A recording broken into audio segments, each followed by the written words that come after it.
الله من الشيطان الرجيم. بسم الله الرحمن الرحيم.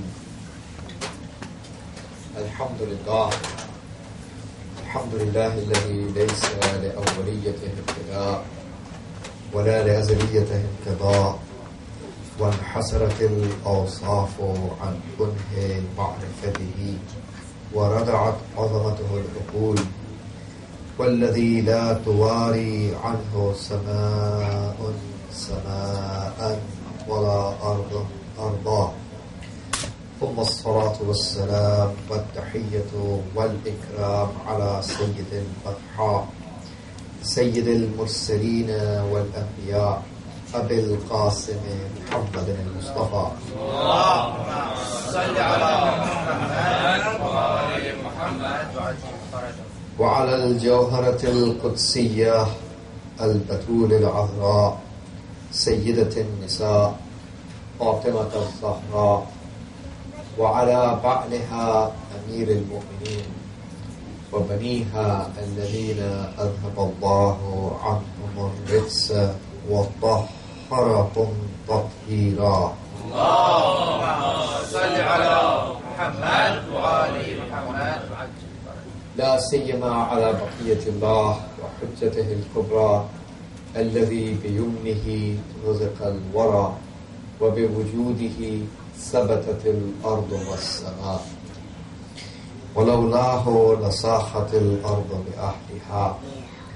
واللعنة الدائمة على أعدائهم أجمعين من حين عداوتهم إلى قيام يوم الدين.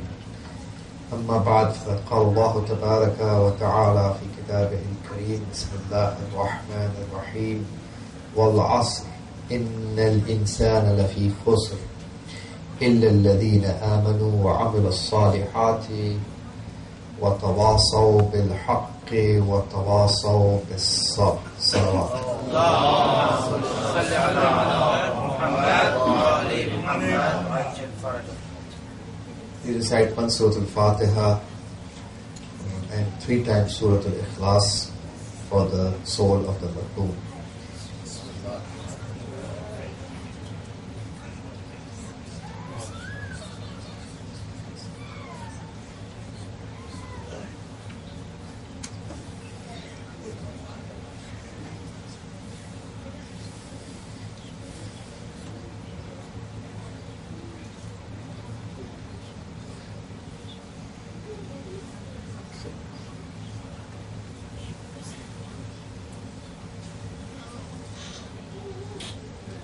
In these ayat which I recited from Surah al-Asr, Allah subhanahu wa ta'ala is informing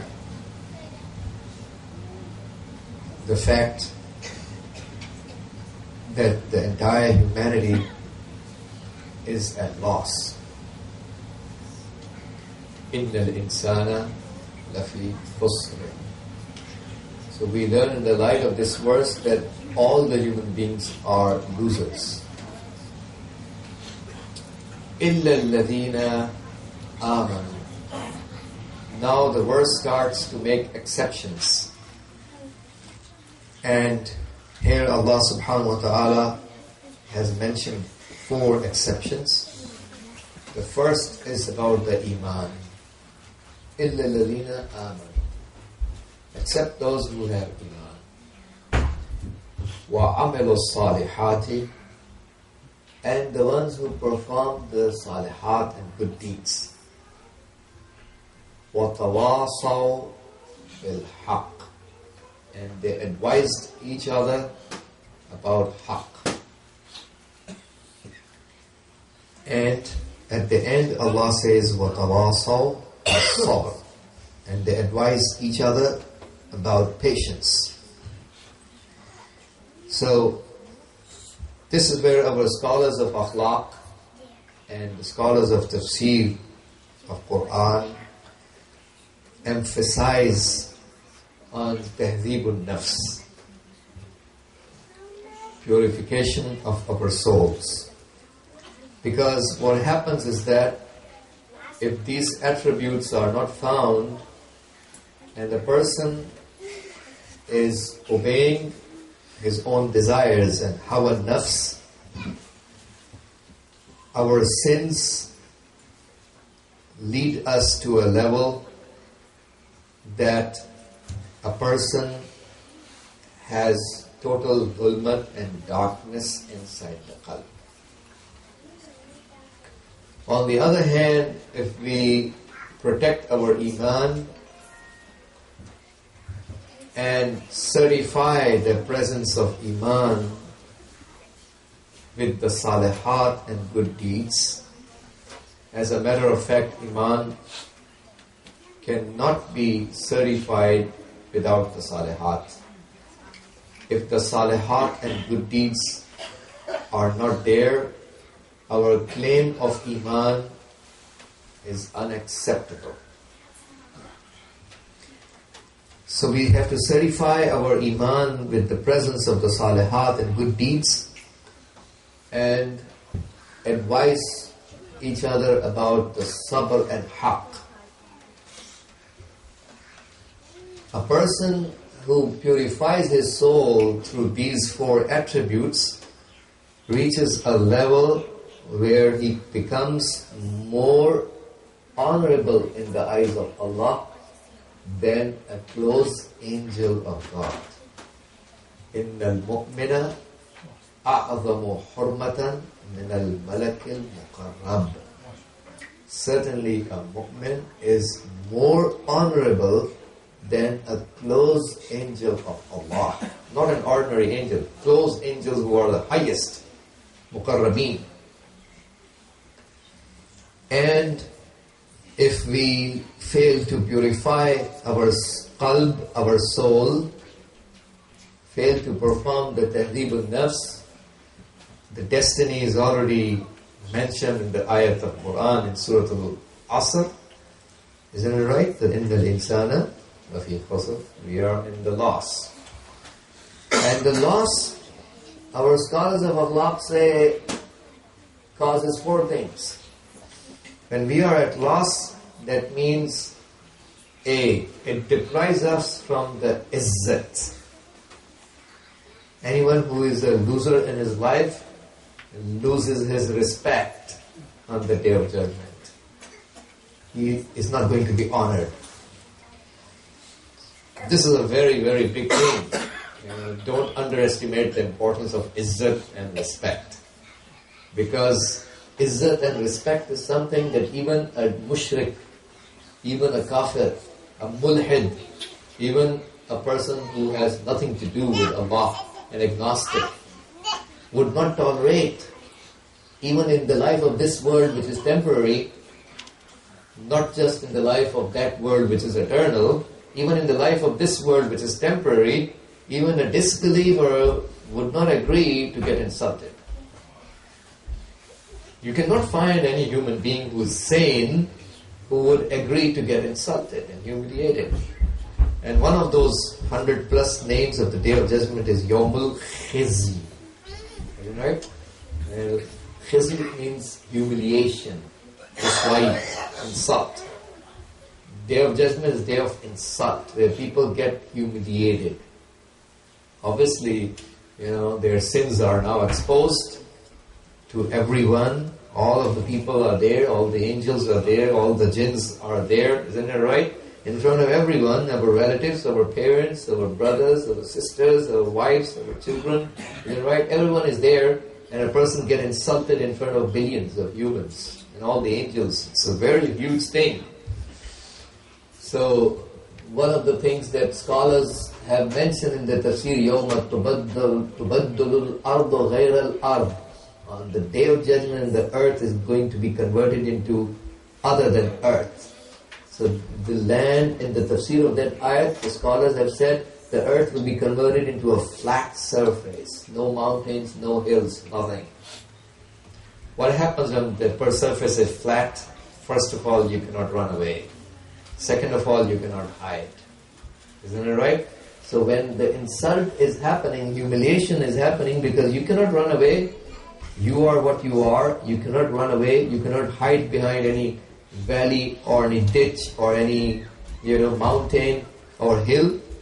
So this is extremely big thing for every sane person, that what our scholars of akhlaq say, that our khusran and failure of the life, the first thing that it brings is loss of izzat and hurmat and respect in the eyes of Allah. The second thing that it brings for the person is it causes isara. Person becomes asir and a captive. He is in the captivity and isarat of his nafs. So we lose our freedom, in other words. The second problem of being at loss and being a loser in our life and failure to maintain those four things mentioned in Surah al-Asr is that we end up losing our freedom and we become asirun nafs and a captive at the hands of our wishes and desires and lusts. So people who wanted to do the sins, hawa nafs, one of the very common excuses utilized by the humankind is freedom. Let us be free to choose what we want to do, instead of being under the command of the Creator. So what they ended up with is exactly the opposite. They lost the freedom and they became a captive and asir of their own nafs and desires. The third thing that our scholars of akhlaq say brings about, if a person is at khusran and loss in his life, this is a Majlis Esal-e-Sawab installed established for the sake of the Majlis Esal-e-Sawab ila ruh al-marhum. We want to send a sawab to the departed soul, and this is very significant that on these occasions we realize to value the benefit of the ni'mat of Allah subhanahu wa ta'ala, which is ni'mat of iman. So the third thing our scholars of akhlaq say that the loss and khusran brings to the human being is that it leads the person to a stage that he loses to differentiate between haqq and batil. Anyone who is at khusran and loss because of his sinning pattern, the sinning pattern leads the person to a stage where he is not going to be able any further to distinguish between what is haqq and what is batil. That's the third outcome of loss and khusran in the life. And the fourth outcome of khusran and loss is zulmat and darkness in the soul. That means a person is going to be totally void. His spirituality is totally void of any kind of nur from Allah subhanahu wa ta'ala. So the example, what we scholars say, tashbih al-ma'qul bil-maqsus, the examples that our scholars of akhlaq have mentioned explaining this fact of khusran and this pattern of behavior of sinning, is that if you have a pot of over the fire and you have some water in the pot, obviously it's going to boil the water. A time arrives that there is no water remaining and everything has been evaporated, converted into vapors, and the pot is completely void. So they are likening the water with humanity and human values. So when we fail to maintain the human values in our spirituality, what happens is that a person converts his soul. The human values are gone with the pattern of sinning. Now the soul has been converted into, because of the sinning pattern, converting into animals.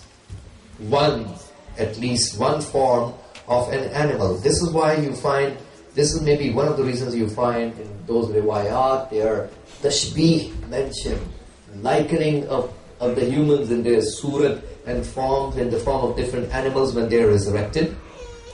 This is exactly why they are resurrected in those forms.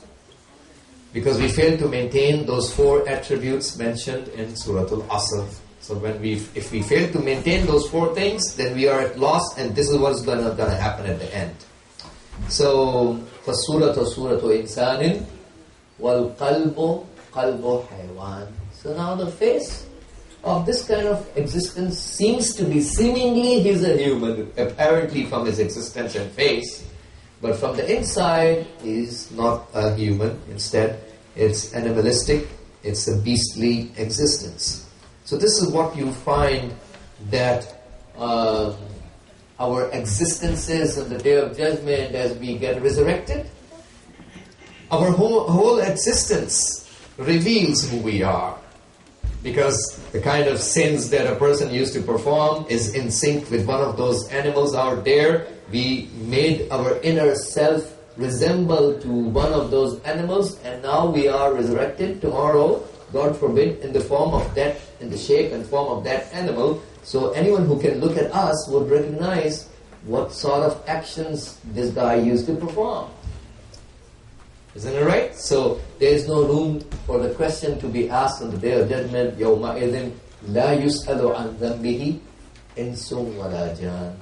Surah Al-Rahman says on that day, no human or jinn would be asked about his sin. We will be asked about the sins. We will be questioned about the sin. We have accountability on the day of Judgment. What does the verse want to say? The verse wants to say, our scholars of tafsir say, that what have you done is not going to be asked. Because what you have done is already obvious from your appearance. What we will be asked on the Day of Judgment is, why did you do that? Not what. What is obvious? Just have a look at the person, you can see, what sort of attribute, eating the haram food, for example. The batin of this person is nothing like a pig. A person who consumes the haram, his batin, haram food and risk, his batin is similar to that of a pig. So you can look at that and you would discover on the Day of Judgment what kind of pattern of behavior he used to have back then. Person who is doing the zulm, his batin is like a dog. You can just have a look at the person and you can discover what he has done. So there is no room to ask what you have done. What can be discovered by just looking at the face of the person? يُعْرَفُ الْمُجْرِمُونَ بِسِيمَاهُمْ فَيُؤْخَذُ بِالنَّوَاسِي وَالْأَقْدَامِ. Criminals will be recognized with their face. يُعْرَفُ الْمُجْرِمُونَ بِسِيمَاهُمْ فَيُؤْخَذُ بِالنَّوَاسِي وَالْأَقْدَامِ. And they will be caught with their foreheads and feet. So people will be recognized by their faces. The face is enough to tell what they have done. So now, after this lost situation and the person gets resurrected on the Day of Judgment, and now obviously in the hellfire we have people who are going to go into the hellfire temporarily, and we have people who are going to go into the hell forever, eternity. Depending on the sins, certain sins are, the impact of the sins are temporary, and that certain sins have their impact, a constant impact, so those sins deserve a constant, non-stop punishment. Like qatlul mu'min li'imanihi, killing a mu'min for the sake of his iman. This provides khulud, eternal stay in the hellfire. Isn't it right? Man qatala mu'minan muta'ammidan fajaza'uhu jahannam. So whoever kills a mu'min person, intentionally, his reward is obviously jaza is jahannam, and he's going to stay there forever. Likewise, shirk. Allah does not tolerate the shirk. Isn't it right? Likewise, the adawat and bughd of Ahlul Bayt alayhi salam. Anyone who has the bughd of Ahlul Bayt and adawat of Ahlul Bayt alayhi salam, this is how you find this is one of those sins which has the punishment of eternal chastisement from Allah subhanahu wa ta'ala. So, you remember the famous hadith where the Prophet has said to, and the narrator of this narration is Salman al-Farsi, where he has said that Prophet said that, Prophet said to Imam Ali alayhi salam that man ahabbaka man ahabbaka biqalbihi faqad akhadha sulusal iman.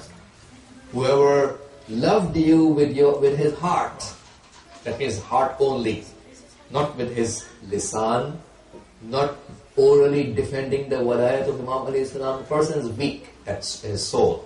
He is unable to defend the walayat of Ahlul Bayt with his tongue, and not bil yad, not with his hand. Yad is a kinaya and metaphor used in Arabic for practically doing things to defend.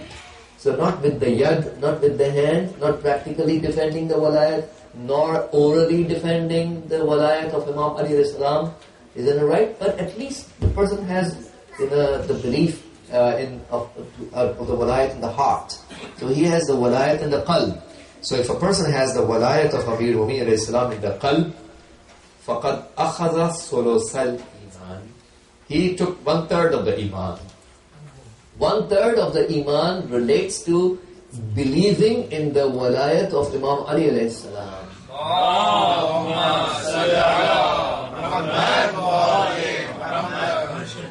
So after the Holy Prophet, if a person believes in the walayat of Imam Ali alayhi salam, he has protected 1/3 of the iman after the belief of Risalat.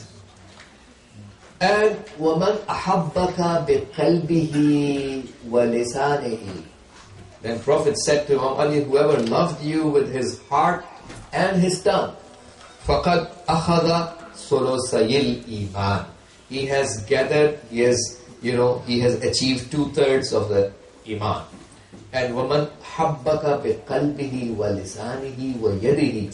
And whoever loved you with his heart, plus his tongue, plus his hand, that means practically defending the walayat, فَقَدْ أَخَذَ الْإِيمَانَ كُلَّهُ. He has taken the complete iman.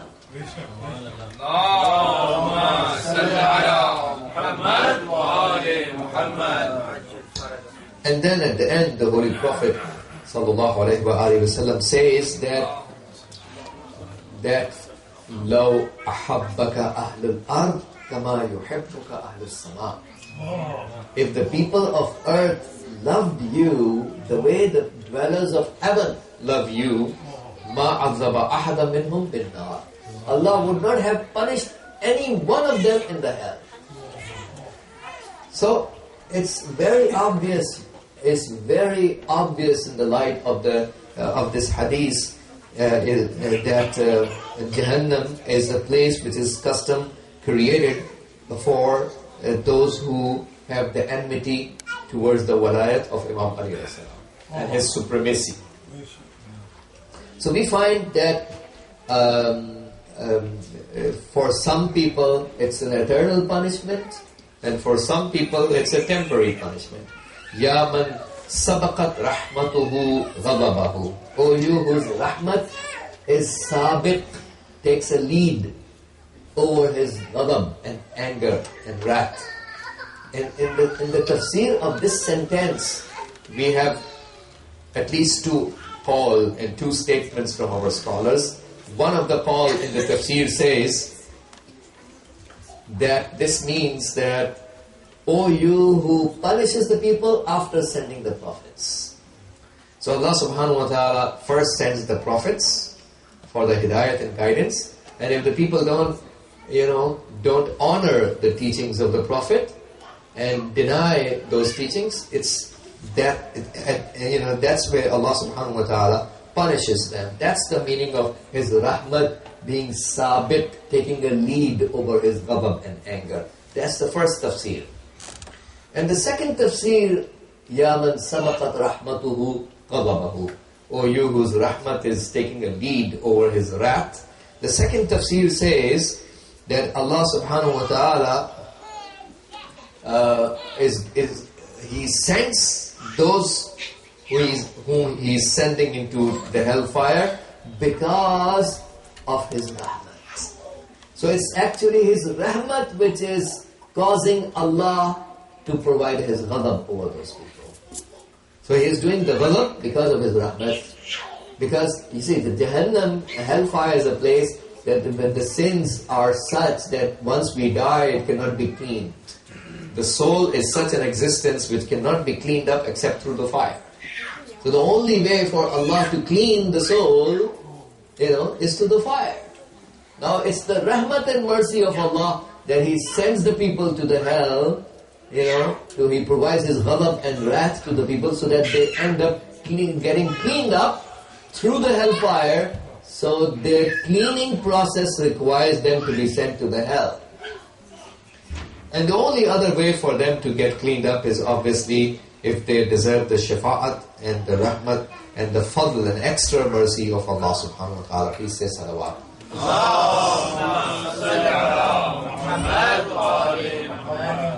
So this is where in order to protect our iman and maintain these four attributes and to avoid the khusran and loss, we require the salihat. And this is where the importance of the prayers and fasting and ada'ul amana and all those things comes in, isn't it right? And وَالَّذِينَ هُمْ لِأَمَانَاتِهِمْ وَعَهْدِهِمْ رَاعُونَ. Those people who take care of their amanat and ahd. All the parts of the human body are an amanat of Allah subhanahu wa ta'ala. Not just the monetary things. The entire Sharia is the amanat of Allah subhanahu wa ta'ala. The entire Quran and its teachings are an amanat of Allah. How are we behaving towards that? And likewise, the biggest amanat definitely is what our scholars have mentioned in the tafsir is amanat al-uzma is definitely the walayat of Ahlul Bayt alayhi salatu wassalam. Allahumma salli ala Muhammad wa ali Muhammad. And likewise, that's where the role, because we have to certify. So there's a difference between Islam and Iman. Al-Imanu yushariku al-Islama wal-Islamu la yushariku al-Iman. Iman is a partner with Islam, but Islam is not a partner with Iman. Isn't it right? Every mu'min is a Muslim, but every Muslim is not necessarily a mu'min. Isn't it right? So how do we differentiate between a Muslim and a mu'min? The differentiation between a Muslim and a mu'min is here what we learn in the hadith of Imam al-Sadiq alayhi salatu wasalam in Kafi. Where Imam alayhi salam says, we already talked about those levels of Islam, al-Waqi'i, Islam al-Zahiri, and Iman al-Waqi'i and Iman al-Zahiri in those lectures of Sayr and Suluk that if you remember, for those of you who were present. So, this hadith in Al-Kafi says, فَمَنْ أَقَرَّ بِدِينِ اللَّهِ فَهُوَ مُسْلِمٌ. Imam al-Islam says that whoever confesses the religion of Allah, you accept the Tawheed and the Risalah, you are a Muslim. If you confess the religion of Allah, you are anyone who confesses the religion of Allah, he is a Muslim. وَمَنْ عَمِلَ بِمَا أَمَرَ اللَّهُ عَزَّ وَجَلَّ فَهُوَ مُؤْمِنٌ. And whoever acts on what Allah has commanded, then he is a mu'min.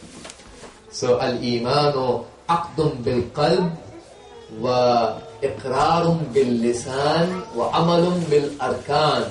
How Imam Ali says in Nahj al-Balagha, that iman is tying the knot. Aqd means tying up the knot. That's why in the aqd of nikah we call it aqd, because it's tying up of the knot. So we are tying up the knot of our beliefs. So the belief is so strong inside that it's not going to leave us. So we tie up the knot. So we believe when you believe it with dalil and burhan, you are tying up the knots. So you have to believe with the dalil and burhan. And then it's confessing with the tongue. We also accept it with our tongue. And we also perform with our actions, with the a'la and jawari, parts and limbs of the body that need to certify that the iman is there. So anyone who acts according to what Allah has commanded, his amal certifies his iman. And anyone whose actions are not certifying his iman, that means he does not perform according to what he believes, then he is called a Muslim, but not a mu'min. قالت الأعراب آمنا. قل لم تؤمنوا ولكن قولوا أسلمنا ولما يدخل الإيمان في قلوبكم. So we learn in the light of this verse that the desert dwellers, some of them used to come up to the Prophet and used to say, we are mu'mins, we have iman. Allah is asking His Prophet to say to them, قُلْ لَمْ تُؤْمِنُوا, say you did not have iman. وَلَكِنْ قُولُوا, instead you say أَسْلَمْنَا, we have Islam.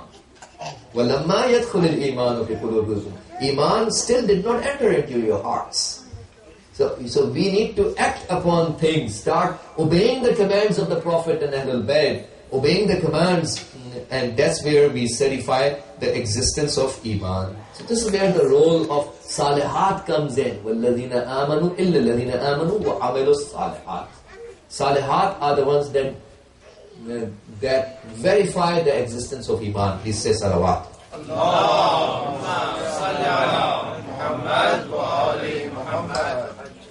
So in another hadith from Al-Kafi, Al-Islamu ma yuhqanu bihi-dam. Islam is something with which the blood is respectable, protected, in other words. Wa tuhallu bihi-al-furuj. And you can marry with each other.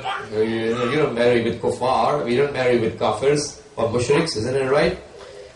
So we marry among the Muslims. Wa tu'adda bihi-al-amana, and amanat will be returned back. Was-sawabu ala-al-iman. But the reward of actions, the reward on the Day of Judgment depends on the iman and faith. Reward is on the iman. If you end up protecting your iman till your death and you enter the Day of Judgment by protecting your iman, this is where you will be rewarded. Now how do we protect our iman? Definitely with the salihat. It's through the salihat that we are able to protect our iman. If we don't perform the salihat, there is no way we can be sure that we can be able to protect our iman. Wasta'in, what does the Quran says? Wasta'inu bis-sabri was-salati wa innaha lakabiratun illa 'ala al-khashi'in. Take help from sabr and salat. Allah is asking us to take help from two things. Sabr, which in the tafsir has been mentioned that sabr in this ayat means fasting. So Allah is asking the mu'mineen to seek help through fasting. Fasting helps. Was-salati, and prayers. وَإِنَّهَا لَكَبِيرَةٌ, and both are not big. The prayers is big. Ayat of Quran singles out one thing. Not إِنَّهُمَا. وَإِنَّهَا لَكَبِيرَةٌ. Prayers is big except for those who have the fear of Allah. So definitely when we are talking about protecting our iman through the salihat, we must remember the importance of fasting. We must remember the importance of prayers. When we want to protect our iman. Please say salawat. Allahumma salli ala Muhammad wa ali Muhammad. What sort of prayers? Definitely the prayers with the walayat of Ahlul Bayt alayhi salam. Otherwise, you find even in the battle of Siffin, when the time of Dhuhr came, there was Imam Ali alayhi salam who is leading the Jamaat on this side, and there was the people of Muawiyah who were also doing the Jamaat. And Azan was recited on both the sides. Here is Azan taking place on this side, there is another Azan taking place on that side. They are also praying with Jamaat, they are also praying with Jamaat. So definitely you have to distinguish. This is where our scholars of Akhlaq mentioned that I said in the beginning minutes of my speech. The aftermath of doing the sins, scholars of Akhlaq say, are four things, remember? And one of the four things I mentioned is a person loses the power to distinguish between haqq and batil. That's one of the 4 outcomes of sinning behaviors and patterns in people.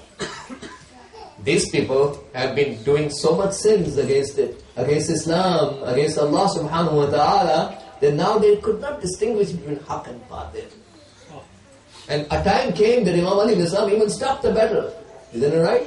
After allowing the people of Muawiyah to drink water, when they barred the army of Imam Ali from drinking the water, and soon after that Imam Ali's army grabbed control of the same water, and he did not stop them from drinking water. And not just that Imam Ali did not stop, but he stopped the battle after that. And when there are people who have bad mouths, isn't it right? Even against Imam Ali, people used to talk. Even against Rasulullah, people used to talk. Isn't it right? And people started saying, Ali ibn Abi Talib doesn't know politics. That's why do you just allow these people to drink water and then you even stop the battle? What is this going on? Some people end up saying, Ali doesn't have yaqeen. He doesn't know what he's doing. He's in doubt. If we knew what he was doing, then why were we fighting if he stops the battle in the middle? Look at that, how people think they are smart. And some people ended up saying, Ali, is a coward. Na'udhu billah min dhalik. He doesn't have the shajaat. All those gossips start. What you find right now against the mujtahids, nothing new. There's a pattern of behavior of the humanities, some of the humans doing the similar behavior throughout the history. Imam Ali salam, responded to all those questions, and he mentioned, responded to the complaints, and he mentioned that Prophet said to me, "An yahdi Allah," on the day of Khaybar, "An yahdi Allahu bika rajulan wahidan khayrun laka min ad-dunya wa ma fiha." If Allah guides through you one person, it's better than dunya, than this world and what is in it. Not $1 million or $10 million or $1 billion or $1 trillion. Everything what is in it cannot be compared to the highness of just providing hidayat and guidance to one individual. So Imam Ali Islam shuts down the battle so that in the zulmat and darkness that the army of Muawiyah are drowned into the darknesses over zulumat of Jahannam, they end up seeing some nur of Imam Ali Islam and his amal and practice of Quran, so maybe somebody gets guided. But these people cannot differentiate between haqq and batil. This is one of the logical aftermath of sinning pattern. So you find the Khawarij broke away from the battle of Siffin, isn't it right? They're supporters of Imam Ali Islam, fighting alongside Imam Ali, and now you start ending up calling Imam Ali to be a kafir. How far the jahl and ignorance and lack of political awareness can take a person to. So they failed to distinguish between haqq and batil. And Imam Ali Salam had said on the occasion of Battle of the Camel that "I'rif al-haqqa ta'rif ahlahu." When some people complain that how can you are on haqq and all these famous ashab, I don't want to name the list, all these famous ashab are on the other side, isn't it right? And the wife of the Prophet is on the other side, and you are the only one who is on haqq. This is also another behavior that some people have. They start finding, the personalities, the big personalities on one side. So how can this personality be wrong because he's a big personality? This is not how we judge. Maybe a person is big, but he can make a mistake. You don't judge by, how famous or apparently big a person seems to be. This is not how you judge the haqq and batil. A very common illness. So Imam Ali Islam replies back at that occasion that "I'rif al-haqqa ta'rif ahlahu." Recognize the haqq, you will end up recognizing those who are ahlul haqq, those who belong to haqq. So haqq first and ahlul haqq later. So don't talk about people, persons, individuals, personalities, how big, how famous they are. Leave the personalities on one side. recognize the haqq itself first. Look at the great criteria Imam Ali has taught us. Even Imam Ali, when he is not there, when Imam Hassan comes, even when Imam Hassan is not there, Imam Hussain comes. When Imam Hussain is not there, Imam al-Sajjad comes. If we have the criteria, we can always recognize the Ahlul Haqq because we have recognized the Haqq itself. اعرف الحق تعرف أهله. And then he said, وَاعرف الباطل تعرف أهله. Recognize the batil, you will end up recognizing who is Ahlul Batil. This is what the people were missing. This is exactly what they were missing. They were mixing up the highness of certain personalities and their highness that they had in their mindset already fixed, that these people are so high and big and famous and all that. How come these people end up doing wrong when they are so big and high and famous? This is not the way it works. And this pattern of thinking led some people to even end up thinking that Imam Ali is a kafir. So forget about the individuals, forget about personalities, forget about their highness or their fame. Look at the haqq itself, in batil itself, because these people fail to understand what haqq itself is in Islam. What's the definition of haqq in Islam?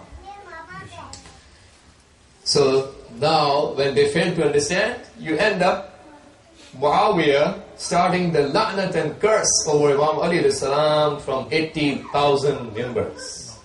This policy of Muawiyah lasted for 120 years straight in a row. And obviously the same policy that continues today in the form of those evil terrorist people killing the Shias, and isn't it right? And calling them, what they are calling, takes its roots to the same way of thinking that Muawiyah started. So he gets the jaza of everything what is going on. Isn't it right? 80,000 members. And every khatib, every speaker and orator in the complete government, the entire government of Muawiyah was commanded to start his sermon first by cursing Imam Ali and Imam Hassan and Imam Hussain. He has to start his speech with that first before going forward towards any other subject. This pattern of behavior, this is how much you are going to mix up between haqq and batil. So now, people, these type of people, if the Muslim is part of Khawarij, isn't it right? Ends up killing the leader of the Mu'mineen and the faithful, Amir al-Mu'mineen, in the Shahrullah, in the month of Allah, in the Baytullah, in the Masjid and House of God, qurbatan ilallah. How far this pattern of behavior, because of the sinnings of the people, can lead them to that he can end up killing the Amir al-Mu'mineen in the Shahrullah, month of God, in the house of God, for the sake of qurbatan ilallah. In his own, in his own thinking, he thinks he's doing a good job. This is how much crooked and evil these people end up. At the same, Imam Hussain alayhi salam, on the day of Ashura, asked the people, did I convert the halal of Muhammad into haram? In other words. And they said, no, you didn't do that. Then why are you up to killing me? And they responded, Bughdan li abika, because of the hatred of your father. This is where the narration says Imam Hussain al-Islam started to cry over the mazlumiyat of his father, Imam Ali al-Islam. Mawla Imam al-Hussain cried over Amir al-Mu'mineen and his mazlumiyat even on the day of Ashura. So he's the most mazloom and oppressed person is Imam Ali al-Islam. And this is the belief that Imam Hussain is crying over his mazlumiyat. How much alone, how much lonely is Mawla Imam al-Hussain? How much lonely, how much lack of supporters. When he was asked, by his sister, have you made your mind to die? And Imam Hussain al-Islam replies back, how would a person not make up the mind to die who has no supporter remaining for him? In other words, there is no Hami and Nasir for Imam al-Hussain. He's lonely. Hal min Nasirin yansuruna. Hal min Mughithin yughithuna. Is there a supporter who can support us? Is there a person who can rescue us? هل من ذاب يذب عن حرم رسول الله? Is there a person who can defend the haram of Rasulullah? This is how the ummah ends up with, the Imam al-Hussein is now lonely. How much Imam Hussein salam was relying on his brother Abul Fadl Abbas, was serving as a refuge for Imam al-Hussein. The only personality for whom my Mawla has said that statement on Ashura, when Abul Fadl Abbas, his shahadat, the time of the shahadat arrives. This is where Imam al-Hussein, when he is heading towards Abul Fadl Abbas, Mawla says, Al-an inkasara dhahri. Now my backbone is broken. وَقَلَّتْ حِيلَتِي, and my plan is decreased. How much Aziz and honorable Abul Fadl Abbas is. He is the only person for whom my Mawla has said, بِنَفْسِ أَنْتَ, may my life be sacrificed on you. When Imam Hussein says that his life be sacrificed on Abul Fadl Abbas, definitely all of us, the whole universe gets sacrificed. It's still less for Abul Fadl Abbas and his alamat. When Imam and he comes to ask to go give him the permission to fight, Imam al-Hussein, how can he give permission to such a dear brother, Abul Fadl Abbas? Anta hamilu liwa'i, you are the carrier of my flag. The narration says, Nazala yamina wa shimala. Abul Fadl Abbas looked towards the right and the left. Where is that army for whom I am the commander? In other words, there is nobody remaining, obviously. Everyone has already become shaheed. And Mawla asked him to get water for Sakina bint al-Hussein. He gets the bag, the water bag, from the girl, from Sakina, and heads towards the Furat. And this is where you find, when Abul Fadl Abbas reaches the river Furat, and he takes the water into his hand.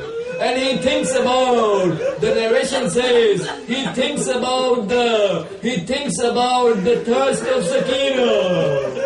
And he throws away the water and did not drink. May our lives be sacrificed on the wafa and faithfulness that Abul Fadl Abbas has shown. He fills up the water bag container and brings now towards the khiyam so that Sakina can get some water. As he is heading towards the khiyam, and these ashqiya surround him from all the sides, and one shaqi, attacks over the right arm of Abul Fadl Abbas. He's still moving forward. He still did not stop. He holds the water bag in the left arm. So maybe he can still take the water to Sakina. Sakina has a lot of hopes attached that her uncle is now going to get water. Abul Fadl Abbas takes the bag with his left arm. And when the left arm, La ba'sa lima qata'tum yamini. And now he holds the water bag in the left arm. And when the left arm is also cut, narration says he holds the water bag with his mouth and still moves forward towards the khiyam so that Sakina gets some water.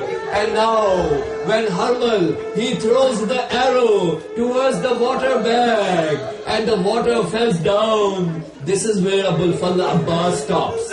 He doesn't move forward. And when Ayatollah Sibawayh, he used to lead the salat in the haram of Abul Fadl Abbas, and he saw in the dream, Abul Fadl Abbas came and was talking about his musibat, his masaib. And he said, Mawla, what musibat are you talking? I recite your musibat, your masaib. And he mentioned, when every shaheed of Karbala fell down, he had his hands there. But when I fell down, my hands were already cut off. So the arrows again penetrated into the body. Imam al-Hussein, see, he is the only person. When Rasulullah used to come at the time of the shahadat of every shaheed, and the drink of Kausar is provided to every shaheed of Karbala. But when Ayatollah Shustari says that Rasulullah provided, when the drink was provided to Abul Fadl Abbas, he is the only person who refuses the drink. Refuses to take the drink from the Kawthar because Imam al-Hussein is thirsty. How much is the love of Imam al-Hussein? Because Imam Hussein is thirsty, how can he drink water? And this is where Ayatollah Shustari says that Allah awarded the laqab of Babul Hawa'ij, the door towards the needs of the people. Allah awarded the laqab of Babul Hawa'ij to Abul Fadl Abbas.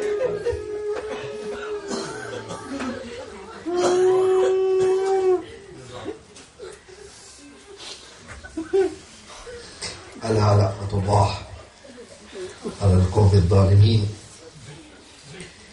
وسيعلم الذين ظلموا أي منقلب ينقلبون إنا لله وإنا إليه راجعون إلهي بحق الزهراء وأبيها وبعلها وبنيها والسر المستودع فيها اللهم انصر الإسلام والمسلمين واخذل الكفار والمنافقين اللهم انصر من نصر الدين واخذل من خذل المسلمين اللهم انصر واحفظ وأيد علماءنا الربانيين ومراجعنا الربانيين لا سيما الولي الفقيه قائد المسلمين اللهم انصر جيوش المسلمين وعساكر الموحدين اللهم فك عن البصراء المسلمين اللهم وفقنا لما تحب وترضى وعجل في فرج مولانا صاحب الزمان واجعلنا من أنصاره وأشياعه وأتباعه وأعوانه بجاه محمد وآله الطاهرين. Please recite once Surah Al-Fatiha and 3 times Surah Al-Ikhlas for the group of the Marhum.